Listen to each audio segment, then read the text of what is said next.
नमस्कार दोस्तों। आज हम भारत की प्रमुख झीलें और वाटरफॉल लेक्स और वाटरफॉल जलप्रपात के बारे में डिस्कस करेंगे। पहले हम थ्योरी सेक्शंस को कवर करेंगे, उसके बाद हम इसी के ऊपर जो मोस्ट इम्पोर्टेंट क्वेश्चन है उनके बारे में डिस्कस करेंगे जो एग्ज़ाम में पूछे जा चुके हैं। तो सबसे पहले हम बात करेंगे जम्मू कश्मीर की। तो जम्मू कश्मीर में है डल झील, बुल्लर झील और बेरीनाग झील। ये कहाँ पे है? जम्मू कश्मीर में। उसी की और नागिन झील भी जम्मू कश्मीर में। मानसबल झील जम्मू कश्मीर में है। शेषनाग झील ये भी जम्मू कश्मीर में ही है। अनंतनाग झील ये जम्मू कश्मीर में है। सबसे बड़ी मीठे पानी की झील कौन सी है? तो ये सबसे बड़ी मीठे पानी की झील है बुल्लर झील। ये 160 किलोमीटर इसकी लंबाई है और इसी के ऊपर तुलबुल परियोजना का निर्माण हुआ है। दूसरे नंबर पे आता है हम उत्तराखंड की जो प्रमुख झीलें हैं, लेक्स है। नैनीताल झील, राक्षस ताल झील, मालाताल झील और नोकुचिया ताल झील, खुरपा ताल झील, ये कहाँ पर सब स्थित है? ये उत्तराखंड में स्थित है। तीसरे नंबर पर हम बात करते हैं राजस्थान की। तो राजस्थान में है राजसमंद झील, पिछौला झील, सांबर झील, लुनकसर झील, जयसमंद झील, फतेह सागर झील और डिडवाना झील। ये कहाँ पर है? राजस्थान में स्थित है। उसके बाद चौथे नंबर पर हम बात करते हैं महाराष्ट्र की। तो महाराष्ट्र में है लोनार झील। ये ज्वालामुखी उद्गार से निर्मित झील है। अब हम बात करेंगे केरल की। तो केरल में है वेम्बनाड झील, उसके बाद है पेरियार झील और अष्टमुदी झील। वेम्बनाड झील के ऊपर ही वेलिंगटन द्वीप है। यहीं पर एशिया का सबसे छोटा राष्ट्रीय राजमार्ग है। तो NH-47A यहाँ पर सबसे छोटा राष्ट्रीय राजमार्ग है। उसके बाद बात करेंगे हम तमिलनाडु की। तो तमिलनाडु और आंध्र प्रदेश के बीच पुलिकट झील है। बेरियर टापू इसी झील के किनारे स्थित है। श्रीहरिकोटा बेरियर टापू के किनारे स्थित है और सतीश धवन उपग्रह प्रेक्षण केंद्र ये कहाँ पर है? ये बेरियर टापू तमिलनाडु पर स्थित है। अब हम बात करेंगे आंध्र प्रदेश की। तो आंध्र प्रदेश में कौन कौन सी झीलें हैं? सबसे पहले यहाँ पर हुसैन सागर झील है जो हैदराबाद के सिकंदराबाद में स्थित है। कुलेरू झील भी आंध्र प्रदेश में ही स्थित है। अब हम बात करेंगे उड़ीसा की। तो उड़ीसा में है चिल्का झील। ये भारत की सबसे बड़ी तटीय झील है और एक खारे पानी की झील है। इसकी लंबाई है वो 65 किलोमीटर है। अब हम बात करेंगे मणिपुर की। तो मणिपुर में लोकटक झील है। इसी के ऊपर केबुल लामजाओ नेशनल पार्क है। ये तैरता हुआ नेशनल पार्क है।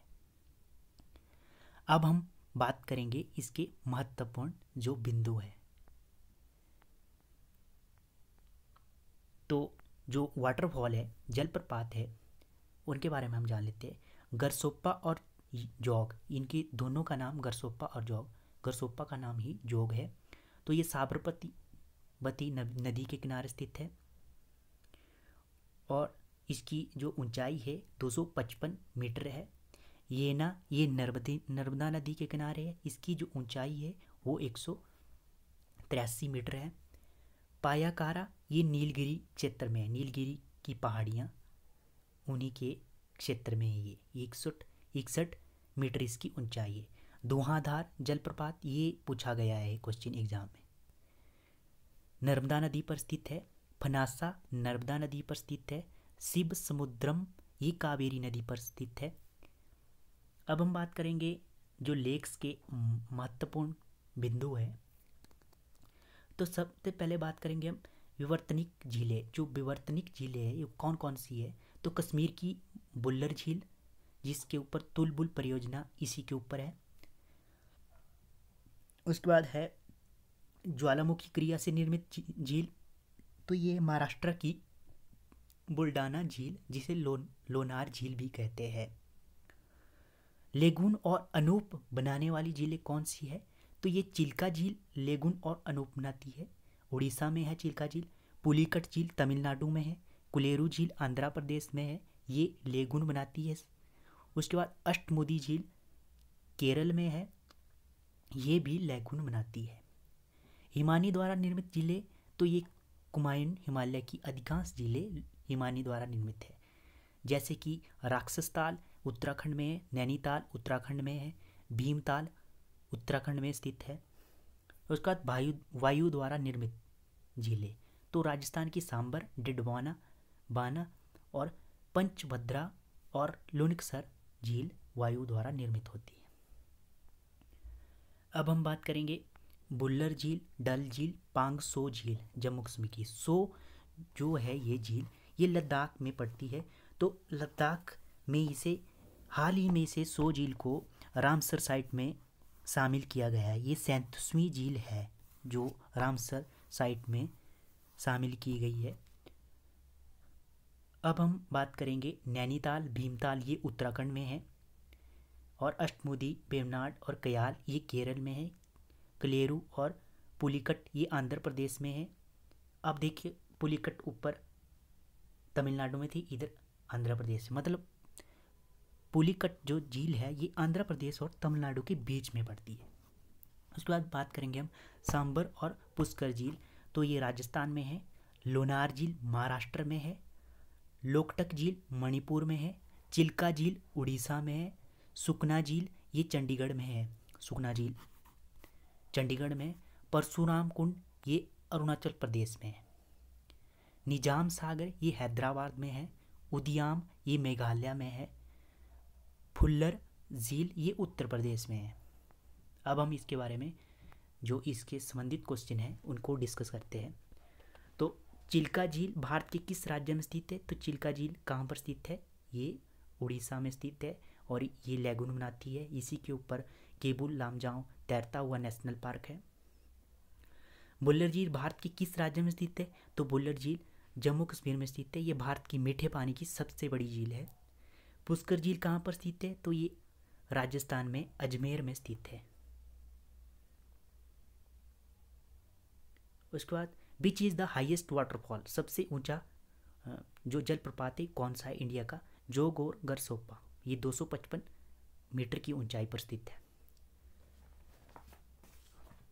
उसके बाद बात करेंगे हम जलाकट्टू जलाशय किस राज्य में स्थित है? तो ये उड़ीसा में है। भारत के डल, चिल्का, बुल्लर, सांबर में से कौन सी एक झील में जल की लवणता अधिकतम है? तो सांबर झील की लवणता अधिकतम है। सुकना झील कहाँ पर है? ये आपको पता है, चंडीगढ़ में स्थित है। अब हम जो MCQs बेस्ड क्वेश्चन है उनको देख लेते हैं। तो सांबर झील डैश में स्थित है? तो राजस्थान में स्थित है। हुसैन सागर झील किस राज्य में स्थित है? तो ये आंध्र प्रदेश के तेलंगाना में स्थित है। जोग फॉल, जोग और गरसोप्पा ये कहाँ पर है? साबरमती नदी के किनारे स्थित है। Which one of the flowing lakes not a J&K, मतलब जो J&K में से नहीं है, इसमें से आपको बताना है। तो चिल्का झील ये उड़ीसा में है। उत्तराखंड में रूपकुंड नामक रहस्यपूर्ण झील किस स्थान पर है? तो ये है आपकी, ये चमोली नामक स्थान पर है। राजस्थान की सांबर झील किसके लिए विख्यात है? जो सांबर झील है वो किसके लिए विख्यात है? तो नमक के लिए विख्यात है, जानी जाती है। निम्नलिखित में से कौन सी राजस्थान की सबसे बड़ी झील है? तो सबसे बड़ी झील सांबर है। इनमें से कौन सी साल्ट झील है? साल्ट झील है सांबर झील। विश्व की ऊंची झील पंगोत्सु किस राज्य में स्थित है? तो ये जम्मू कश्मीर में स्थित है। तो धन्यवाद दोस्तों। अगर आपको वीडियो अच्छी लगी तो लाइक, शेयर एंड सब्सक्राइब करना ना भूलें। धन्यवाद।